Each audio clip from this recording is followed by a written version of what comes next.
ഈ അഹമ്മദാബാദ് വിമാനാപകടം, ഈ വിമാനാപകടത്തിലെ അന്വേഷണ റിപ്പോർട്ട് അടുത്തയാഴ്ച വരുമെന്നാണ്. ജൂലൈ 11 അന്വേഷണ റിപ്പോർട്ട് സമർപ്പിച്ചേക്കും. അപകടത്തിന്റെ കാരണം ഈ റിപ്പോർട്ടിൽ ഉണ്ടാകുമെന്നാണ് പുറത്തുവരുന്ന വിവരം. ശ്രീജിത്ത് ബാലകൃഷ്ണൻ, ശ്രീജിത്ത്, ഇപ്പോൾ ഈ അപകടം നടന്ന് മാസങ്ങൾ ആകുന്നുണ്ട്. പക്ഷേ ഈ അപകട കാരണം എന്ത് എന്നതിൽ ഈ ഒരു അവ്യക്തത ഇപ്പോഴും നിലനിന്നിരുന്നു. അടുത്തയാഴ്ച റിപ്പോർട്ട് വരുമ്പോൾ ഈ അപകട കാരണം സംബന്ധിച്ച വിവരങ്ങൾ കൂടി നമുക്ക് പ്രതീക്ഷിക്കാമോ? തീർച്ചയായും. കാരണം കഴിഞ്ഞ ദിവസങ്ങളിലാണ് ഇത് അട്ടിമറി സാധ്യത ഉണ്ടോ എന്ന കാര്യം പരിശോധിക്കുമെന്ന് കേന്ദ്ര വ്യോമയാന സഹമന്ത്രിയെല്ലാം പറഞ്ഞിരുന്നു. അതുകൊണ്ട് തന്നെ ഈ അന്വേഷണ റിപ്പോർട്ട് ഏറെ പ്രാധാന്യമുള്ളതാണ്, വളരെ നിർണായകമാണ്. അന്വേഷണ റിപ്പോർട്ടിൽ എന്തായിരിക്കും എന്നുള്ളത് ഇപ്പോൾ പറയാൻ കഴിയില്ല. എന്നാൽ പോലും ജൂലൈ 11 അന്വേഷണ റിപ്പോർട്ട് വരും.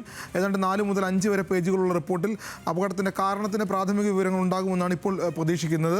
ഇതിൽ ഏതാണ്ട് 270 പേരാണ് അന്ന് മരണപ്പെട്ടത് അപകടവുമായി ബന്ധപ്പെട്ട്. ഇപ്പോൾ ഏറ്റവും ഒടുവിൽ പുറത്തു വരുന്ന വിവരങ്ങൾ പ്രകാരം വിദേശത്തുള്ള ആളുകൾ ഇതിൽ മരിച്ചിരുന്നു എന്ന് നമുക്കറിയാവുന്നതാണ്. അതിൽ ബ്രിട്ടനിലുള്ള ആളുകൾ, അവരുടെ കുടുംബാംഗങ്ങൾ എയർ ഇന്ത്യയുമായി ബന്ധപ്പെട്ട ഒരു നിയമ നടപടികളിലേക്ക് പോകുന്നു, അല്ലെങ്കിൽ എയർ ഇന്ത്യക്കെതിരെ ഹർജി ഫയൽ ചെയ്യാൻ പോകുന്നു, അന്താരാഷ്ട്ര നിയമപ്രകാരം ഹർജി ഫയൽ ചെയ്യാൻ പോകുന്നു എന്ന വിവരം കൂടി പുറത്തു വരുമ്പോഴാണ് ഈ അപകടത്തിൻ്റെ അന്വേഷണ റിപ്പോർട്ട് ജൂലൈ 11 പുറത്തു വരുമെന്ന് പ്രതീക്ഷിക്കുന്നത്. ഒരുപക്ഷേ ജൂലൈ 11 പുറത്തു വരിക എന്നുകൂടി പറയുന്നുണ്ട്.